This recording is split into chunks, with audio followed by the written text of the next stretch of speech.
È accusato di aver molestato almeno 4 pazienti, tutte ricoverate all'ospedale di Cittadella. Un infermiere professionale di 39 anni è stato arrestato dai carabinieri con l'accusa di violenza sessuale aggravata plurima. L'indagine è partita a maggio di quest'anno, quando una donna ricoverata all'ospedale di Cittadella e sottoposta ad un trattamento con farmaci ha denunciato ai carabinieri di essere stata palpeggiata più volte da un infermiere. I carabinieri per mesi hanno indagato ed è emerso che altre 3 donne avevano subito simili molestie.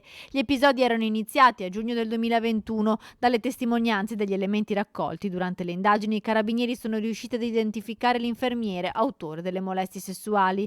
È un uomo di 39 anni che è stato arrestato ed è detenuto nel carcere circondariale di Padova. Nei prossimi giorni il giudice per le indagini preliminari dovrebbe interrogarlo per confermare o meno la misura cautelare. L'USL Sayugane, in una nota del direttore generale Paolo Fortuna, ha fatto sapere che nei confronti dell'infermiere c'era già un procedimento disciplinare in corso che aveva portato nei mesi scorsi alla sospensione del 39enne dal lavoro, assegnandolo ad un'altra mansione non a contatto con il pubblico in attesa dei risultati delle indagini.